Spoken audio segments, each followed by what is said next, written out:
lá em Colossenses. A gente está falando sobre a supremacia de Jesus, né? Sobre Jesus ser suficiente. E nós vamos ler aqui, nós começamos semana passada no capítulo 1, do 1 ao 14, e hoje nós vamos ler do 15 em diante. Então, se você tiver uma Bíblia aí, você pode abrir ou então acessar no seu celular. Colossenses capítulo 1, do 15, nós vamos ler até o 2:7, mas nós não vamos ler tudo agora, nós vamos lendo enquanto a gente for conversando, tá bom? Então, meus amados, como nós vimos na semana passada, nós aprendemos que a cidade de Colossos, onde ficava essa igreja dos Colossenses, ela estava enfrentando um ataque muito sutil. Que ataque era esse? Haviam falsos mestres infiltrados no meio daqueles irmãos. E esses falsos mestres começaram a ensinar coisas além de Jesus, como se Jesus não fosse suficiente para salvá-los. Então esses falsos mestres começaram a ensinar que Jesus era importante, mas não era suficiente. Os homens precisavam ser circuncidados, eles precisavam guardar um dia específico da semana e por aí vai. Então eles começaram esses falsos mestres começaram a ensinar coisas que acrescentavam, além de Jesus, alguma coisa para que essas pessoas pudessem ser salvas. Para eles, além de Jesus, precisavam regras, leis, experiências místicas, tradições humanas, sacrifícios pessoais, entre outras coisas. Isso não está no texto, mas quando a gente estuda os comentários bíblicos, a gente vê bastante disso, que estava acontecendo naquela cidade.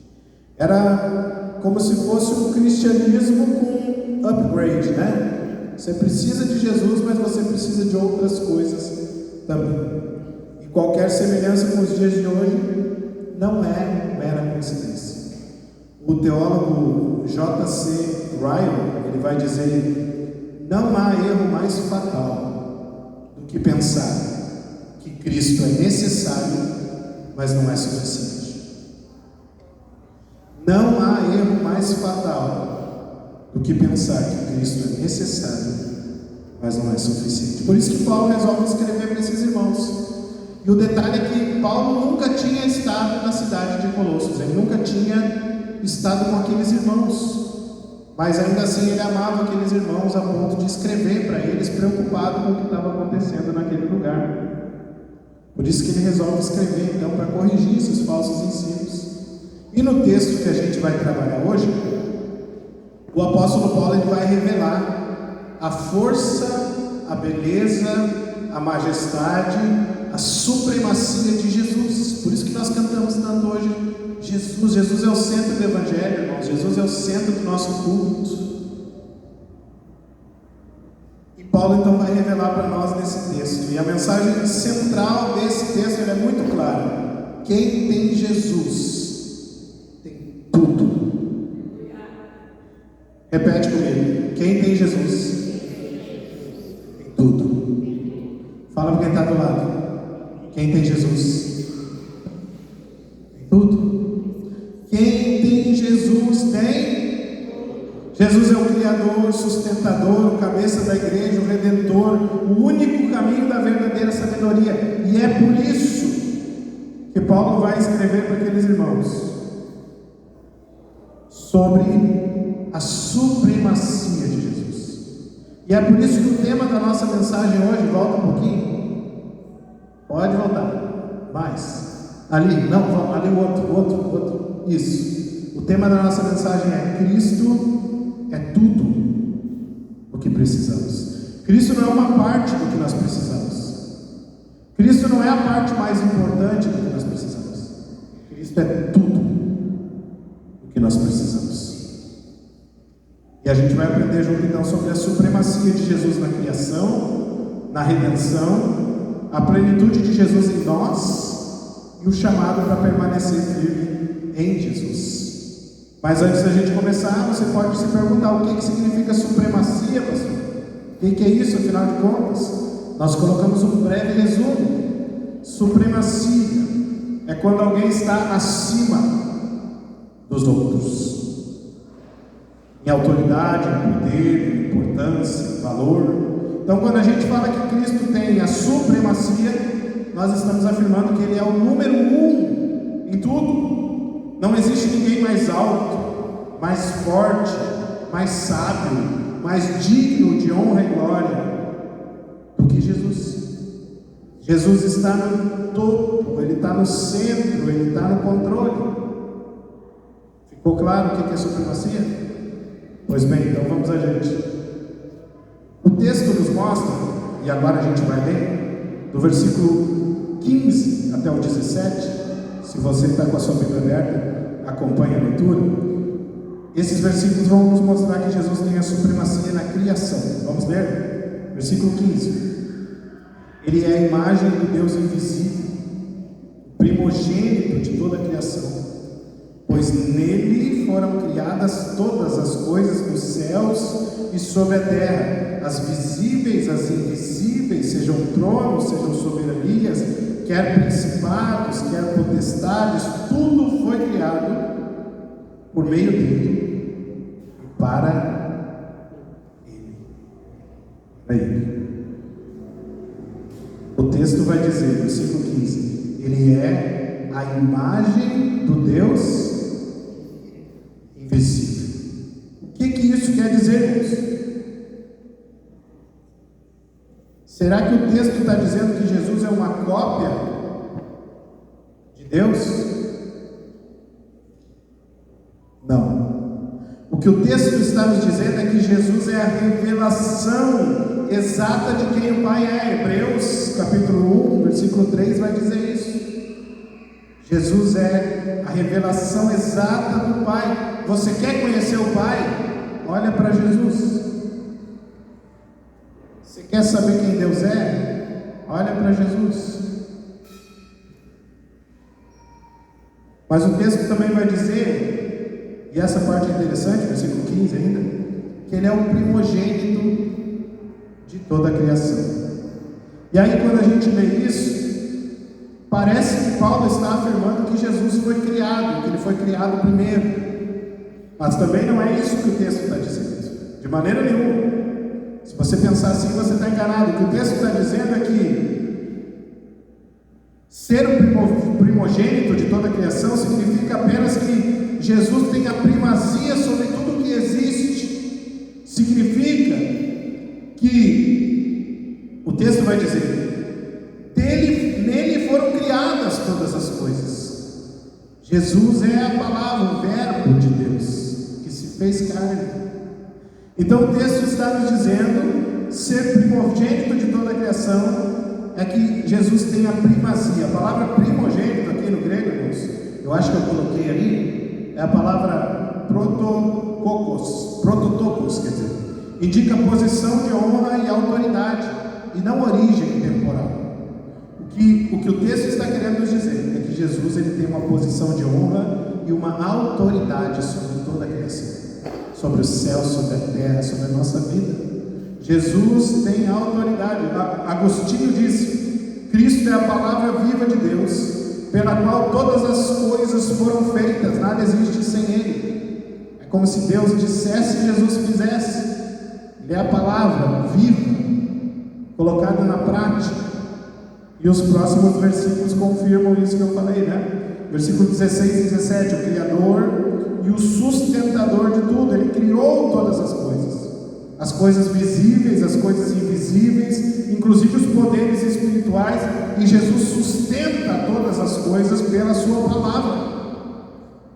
É isso que a Bíblia está nos dizendo. E isso, meus irmãos, anula qualquer ensino que sugira que anjos, espíritos, forças ocultas têm poder sobre a vida do crente.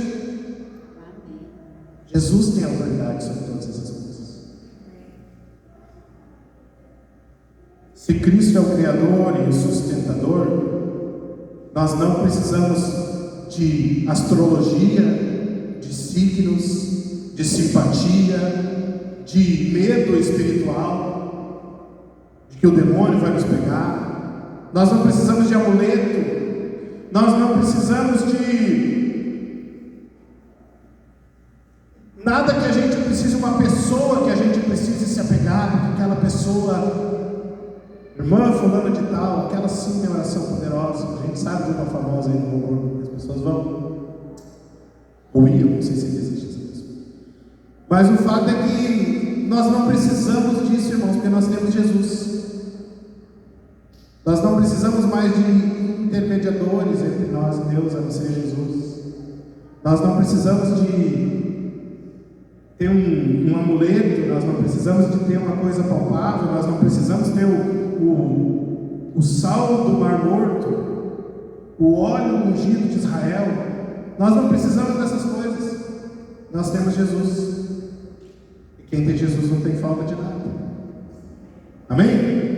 Então você não precisa temer, porque Jesus rege, domina, controla o universo, e Ele está cuidando de nós com sabedoria plena. Nós não precisamos ter medo. Nada foge do controle de Deus. Então Jesus está cuidando da nossa vida. Nós não precisamos temer, porque Satanás vai se lançar sobre a nossa vida, porque nós temos Jesus, e Jesus, o nome de Jesus é poderoso.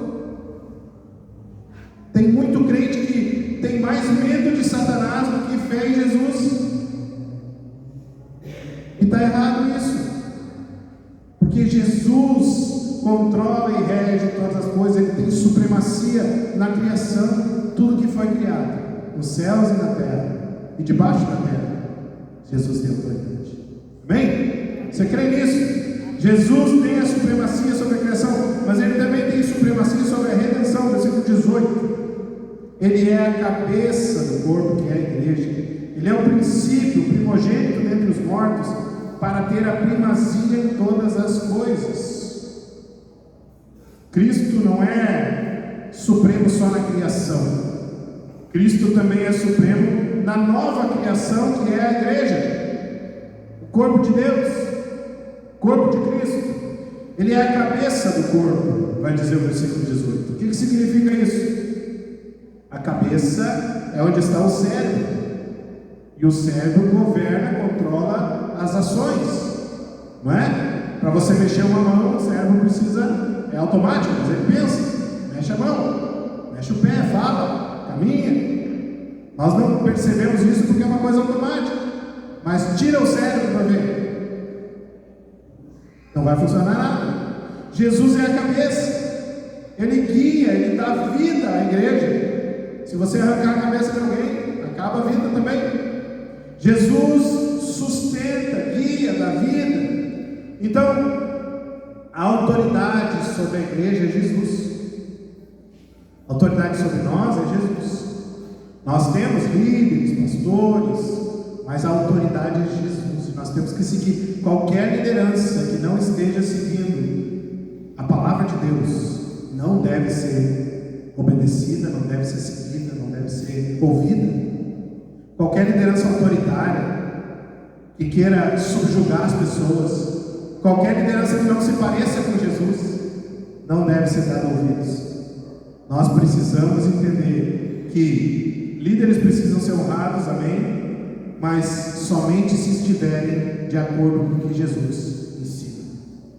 Todo líder que vai contra o que Jesus pregou, contra a palavra de Deus, não deve ser ouvido.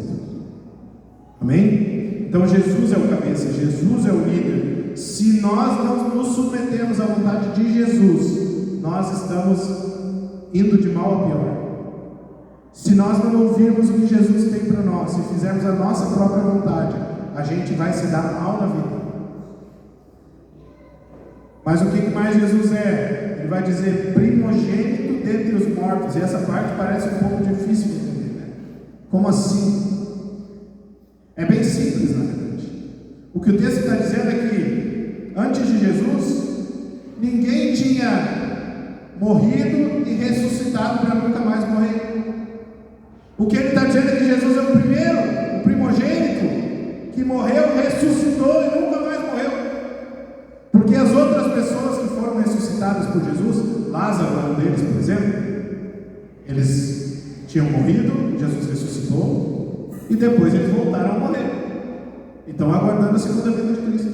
Mas Jesus é o primogênito dentre os mortos. Ele é aquele que morreu, ressuscitou e está vivo. E nós hoje vamos celebrar isso, irmãos, juntos como igreja.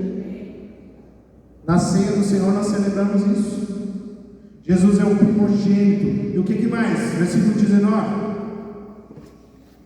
Porque Deus achou por bem que nele residisse toda a plenitude. Toda a plenitude habita em Jesus.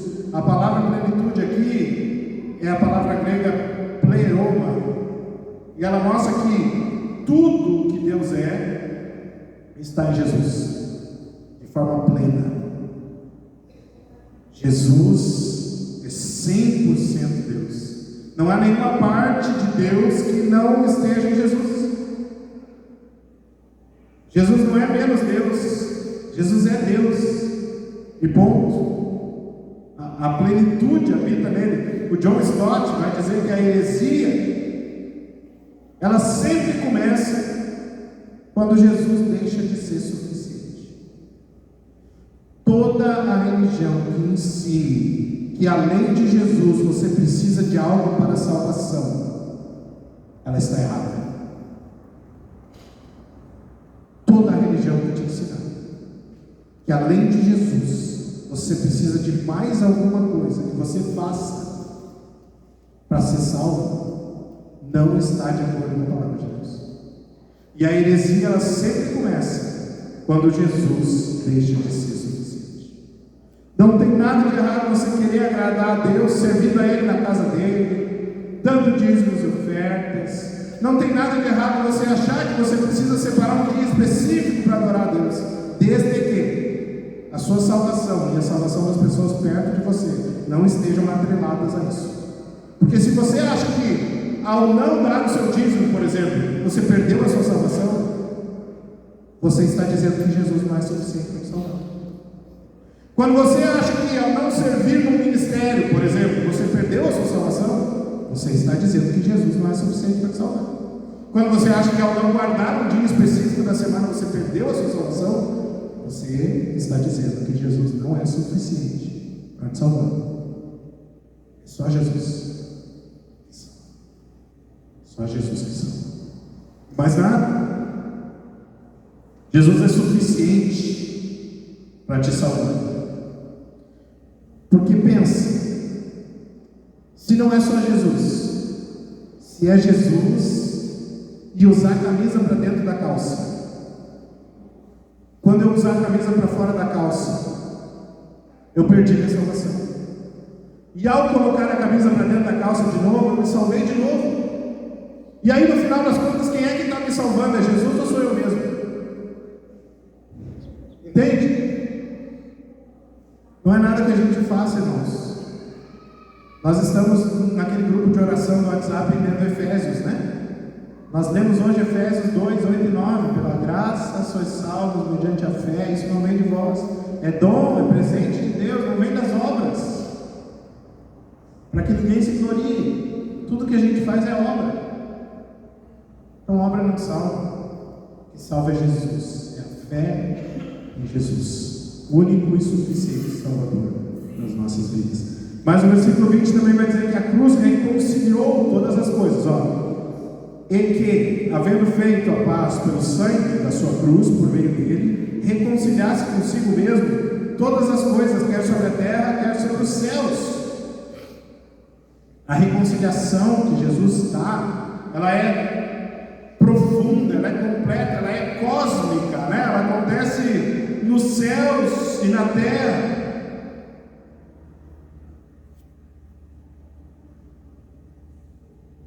O pecado havia quebrado tudo. O pecado em Adão e Eva separou o homem de Deus. O pecado que depois nós herdamos nos separa de Deus, mas Cristo nos reconcilia. A Bíblia vai dizer que Jesus veio para que a gente tivesse paz com Deus.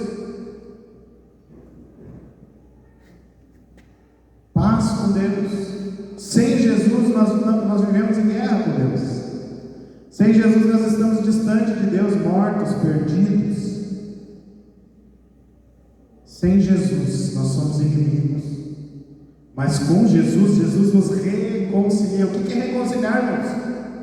Duas pessoas estão brigadas. Digamos que eu e Marcelinho a gente está de mal, não estamos se falando. Daí o Ismael, que é nosso amigo, vê isso e ele vem conversar com a gente, né? Fala comigo, fala com o Marcelinho, diz assim: quem sabe vocês conversam para se reconciliar. Reconciliar é fazer as pazes, irmãos. É quando duas pessoas não estavam muito bem uma com a outra. E nós, sem Jesus, nós não estamos nada bem com Deus.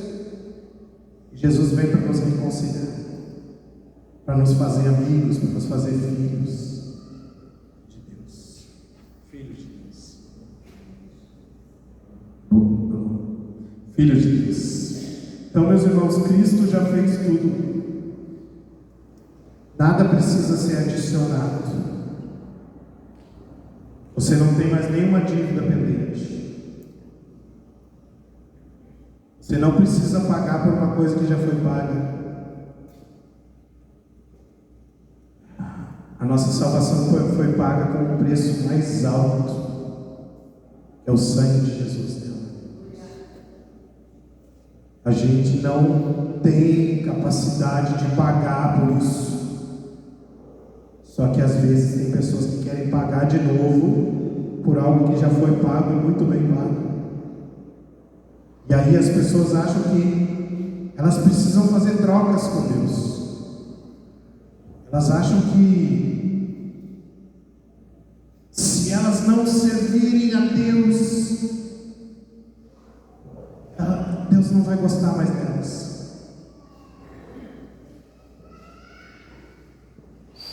Elas acham que se elas não se ajoelharem e subirem uma montanha ajoelhada, um monte de degraus ajoelhados, Deus não vai gostar delas. Nosso condomínio, que eu e a Thaís, Estéreo, Josué, né, a gente mora, ele fica em frente a uma igreja católica. E todos os dias,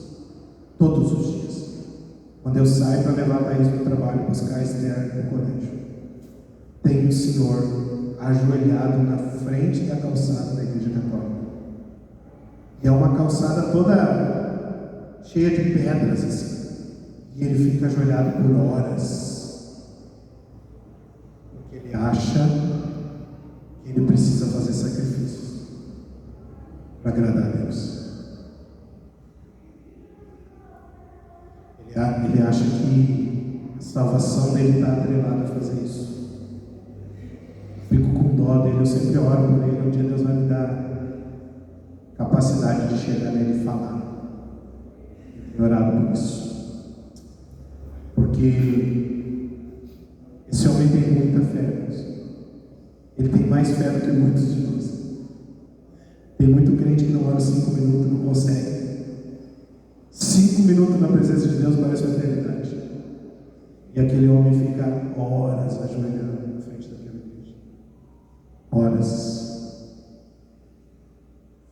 Então, meus amados, você e eu não precisamos pagar por uma coisa que já foi muito bem paga. Jesus tem supremacia na criação, na redenção, mas Ele também quer ter supremacia na sua vida e na minha vida. Versículo 24 até capítulo 2, versículo 5. Vamos ler aqui. Agora, me alegro nos meus sofrimentos por vocês e preencho o que resta das aflições de Cristo na minha carne, a favor do seu corpo, que é a igreja, da qual me tornei ministro de acordo com a dispensação da parte de Deus, que me foi confiada em favor de vocês, para dar pleno cumprimento à palavra de Deus, o mistério que esteve escondido durante os séculos e gerações, mas agora foi manifestado aos seus santos. A estes, Deus quis dar a conhecer a riqueza da glória deste mistério entre os gentios, que é Cristo em vocês, a esperança da glória. Esse Cristo nós anunciamos, advertindo a todos e ensinando a cada um em toda a sabedoria, a fim de que apresentássemos cada pessoa perfeita em Cristo.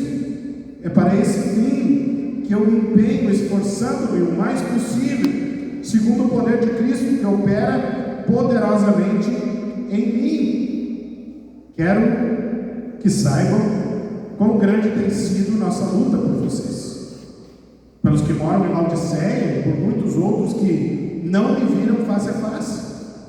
Faço isso para que o coração deles seja consolado e para que eles, vinculados em amor, tenham toda a riqueza da plena convicção do entendimento para conhecimento do mistério de Deus que é Cristo, em quem estão ocultos todos os tesouros da sabedoria e do conhecimento. Digo isso a vocês para que ninguém os engane com argumentos falaciosos, porque embora ausente em pessoa, em espírito estou com vocês, alegrando-me e verificando a boa ordem de vocês e a firmeza da fé que têm em Cristo. Versículo 27, o apóstolo Paulo vai afirmar: Cristo em nós é a esperança da glória. Cristo em vocês é a esperança da glória. Aqui Paulo nos mostra como essa plenitude divina se manifesta na vida prática do crente. Ele vai dizer que havia um mistério, 26 e 27, né? E que esse mistério ele foi revelado, algo que esteve oculto por séculos, mas agora é revelado. Cristo habita em nós. E isso é mais glorioso, mais poderoso, mais profundo do que qualquer visão mística. Cristo é a nossa esperança. Cristo é tudo que nós precisamos. O mistério é esse, Jesus. E aí depois Paulo vai falar do seu ministério, que ele prega, que ele admoesta, que ele ensina no 28 e 29. Para apresentar cada crente perfeito em Cristo. Não perfeito porque cumpre rituais, não perfeito porque não peca, mas perfeito porque tem Jesus. E porque sabe que Jesus é suficiente. E aí, no capítulo 2, 1 ao 5, ele vai falar de uma luta em oração, um conflito espiritual. Ele vai dizer que ele está lutando em oração e está escrevendo essa carta para ensinar, para que esses irmãos não sejam enganados com argumentos persuasivos, mas permaneçam na fé. Hoje em dia, a gente está numa era que tem muita informação, tem muita rede social, muita coisa. Tem muita gente ensinando coisas, dizendo que está falando em nome de Deus. E a gente precisa estar firme no conhecimento da palavra para que a gente não seja enganado por pessoas falaciosas que falam bem, que argumentam bem, que parecem de Deus, mas que não são. E às vezes o engano ele é tão sutil que ele realmente parece, mas não é. Não é. Então o cristão, meus irmãos, ele não vive de emoções. O cristão não vive de filosofias do mundo, não vive de politicamente correto, ele não vive de experiências subjetivas, ele não vive de pagar promessa, ele não vive de nada além de Jesus. O cristão vive de Cristo e da sua palavra, e ele é tudo o que a gente precisa. Conhecer Jesus e conhecer a palavra de Deus, para que a gente possa estar firme e não ser enganado. Porque quem não conhece a palavra vai ser enganado facilmente. Agora, aquele que está firme, que conhece a palavra de Deus, que está firmado em Jesus, esse não será enganado. Por isso que nós somos chamados a permanecer firmes em Jesus, versículos 6 e 7. Portanto, assim como vocês receberam Cristo Jesus, o Senhor, continuem a viver nele, estando enraizados e edificados nele, e confirmados na fé, como foi ensinado a vocês, crescendo em ação de graças. Assim como vocês receberam Jesus, permaneçam nele. Quanta gente às vezes se empolga, né? Levanta a mão, vai na frente, entrega a vida a Jesus, né? A gente fala isso porque a pessoa vem na frente ou fez uma oração. Mas nós aprendemos errado. Nós aprendemos que fazer uma oração é entregar a vida para Jesus, ou entregar a vida para Jesus é fazer uma oração. Pode fazer parte do processo, mas entregar a sua vida a Jesus é você deixar que Jesus seja um piloto da sua vida.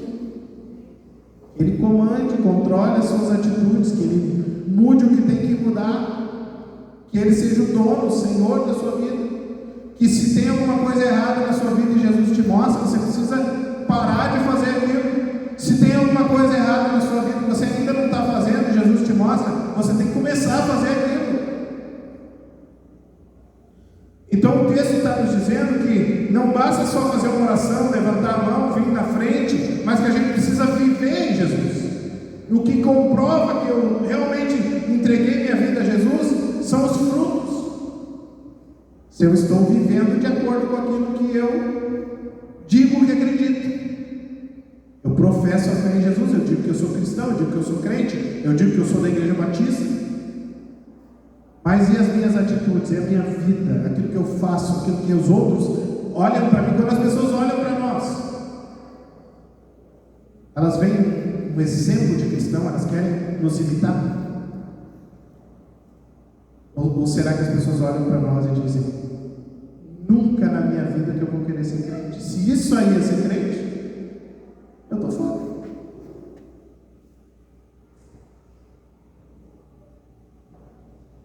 O caminho da fé, ele não começa em Jesus. Ele começa em Jesus e continua em Jesus. Só que muita gente acha que o caminho da fé começa em Jesus e termina no esforço humano.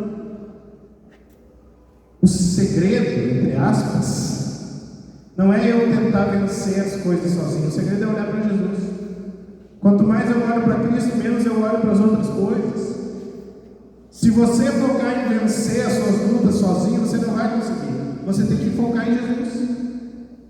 Você tem que focar em ter intimidade com Jesus. Você tem que focar em ler a Bíblia. Você tem que focar em oração. Você tem que andar perto de Jesus. Quanto mais perto de Jesus, mais longe do pecado. Não tem outra maneira das coisas acontecerem. O caminho da fé não começa em Cristo e termina em esforço humano. O mesmo Cristo que nos salva é quem sustenta, guia e transforma. Tem muita gente que começa com Jesus, recebe Jesus, para de olhar para Jesus, para de orar, para de ler a Bíblia e tenta resolver os problemas sozinho. O que acontece com pessoas que agem desse jeito? Se dão mal. E se você parar para olhar para Jesus, você vai começar a tentar andar pelas suas próprias forças. E pelas nossas próprias forças, a gente não consegue nada. Nós precisamos de Jesus para começar na fé, e nós precisamos de Jesus para continuar na fé. Nós devemos estar enraizados em Jesus como árvores firmes. As irmãs a Thais tem falado com ela sobre esse tema de estar enraizadas, né? Nós lemos um livro chamado Enraizado. E se você puder, fica a dica para você comprar esse livro dele. Enraizado, ele fala disso, né? Da gente ter raízes firmes em Jesus, porque quando o vento e a tempestade vierem, se você tiver raiz, você não vai ser arrancado. Mas se você tiver superficialzinho, o vento vem e te leva. É igual a casa na areia e a casa na rocha, né? Mesma coisa. Nós precisamos estar enraizados nele, nós precisamos estar edificados nele. Aí sim, a casa na rocha. Como um edifício sólido, que tem um fundamento firme, que é Jesus. E aí nós não seremos abalados. Nós precisamos estar firmados na fé como soldados que resistem no campo de batalha.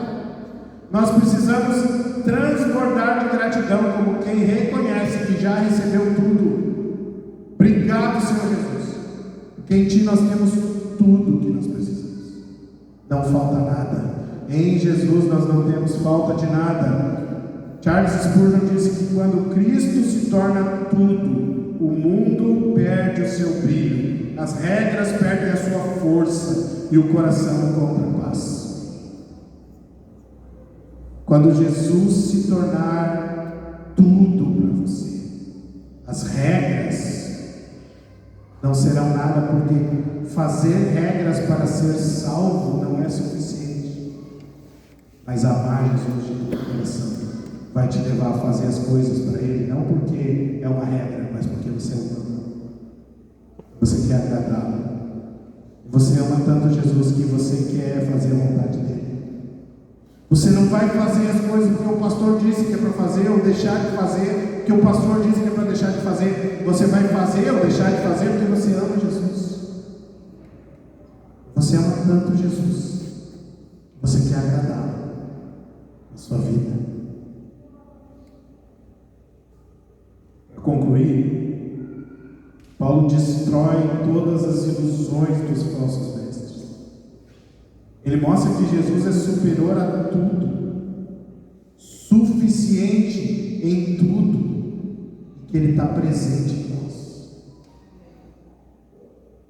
Nós não precisamos de regras extras, nós não precisamos de experiências místicas, nós não precisamos de sacrifícios adicionais, porque nós temos Jesus, e Jesus é tudo, suficiente.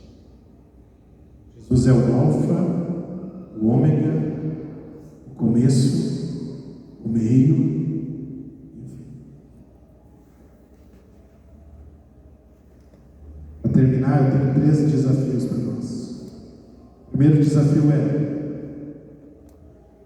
será que você tem vivido como se Jesus fosse suficiente?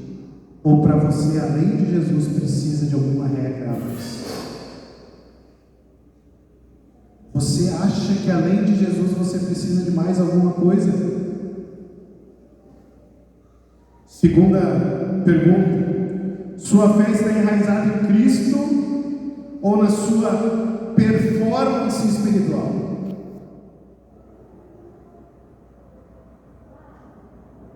Se você não orar um dia, se você não conseguir ler sua Bíblia um dia, você acha que já perdeu sua salvação? Se você não servir a Deus todos os domingos na casa dele, você acha que vai para o inferno por causa disso? Você acha que precisa de performance espiritual? Mas, meus irmãos, deixa eu falar uma coisa para vocês. Normalmente a pessoa que acha que precisa de performance espiritual, essa performance espiritual é só aparente, né? Só quando os outros estão vendo. Porque quando a gente está sozinho, a gente sabe que a gente não, diante de Deus, a gente é pobre, nu, a gente não tem nada para oferecer para Ele. Mas as pessoas, elas gostam de mostrar performance espiritual. Quer ver um exemplo? Quando eu era criança, a gente tinha um culto de oração na quarta-feira, né? E às vezes minha irmã tinha que me tirar do culto para ter uma conversa comigo atrás da igreja, porque eu estava meio agitado, criança, né? Normal. Mas eu lembro que daí a gente foi crescendo, toda quarta-feira a gente vinha no culto. E como é que funcionava? Fazia uma rodinha e todo mundo orava.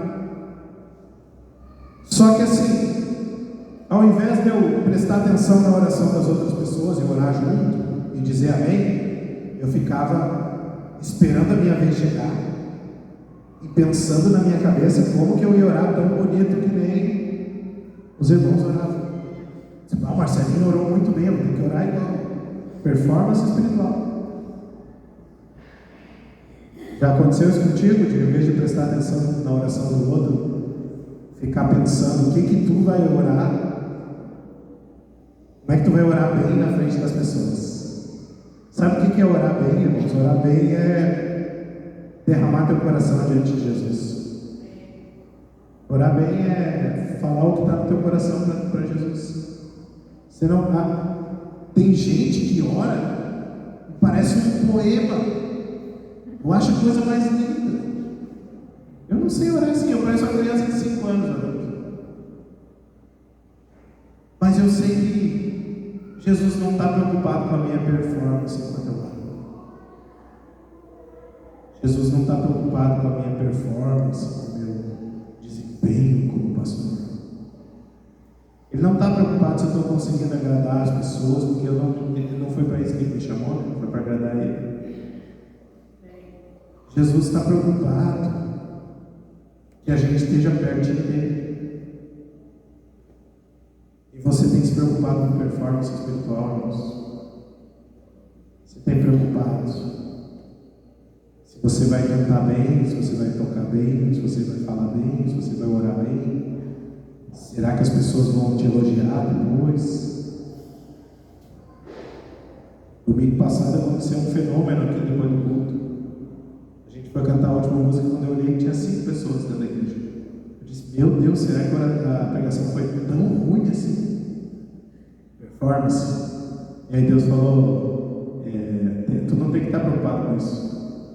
Só tu menos tem que te preocupar. As pessoas foram embora, não tinha algum motivo para ir embora. A gente acha que tudo gira em torno da gente. Será que você é esse tipo de pessoa? Tem se preocupado com performance espiritual, com emoções, ou com tradições? Mas antes não era assim. Antes passou. Antes é antes, né? Agora é agora e depois é depois. As coisas mudam. Terceira pergunta. Você reconhece que Jesus habita em você? Ou você se sente como se estivesse distante dele? Como se ele não fosse seu Salvador? Como se você realmente não fosse salvo e não tivesse Jesus? Talvez você possa se sentir assim por alguma coisa que você fez ou deixou de fazer, mas deixa eu te falar. Se você tem Jesus, se você entregou sua vida para Jesus como Senhor e Salvador, você tem tudo. Você não tem falta de nada. Então, a gente vai cantar uma canção que fala da supremacia de Jesus. E depois dessa canção, eu quero orar com você. E aí a gente vai celebrar a ceia juntos. Em nome de Jesus. Vamos cantar sobre a supremacia de Jesus.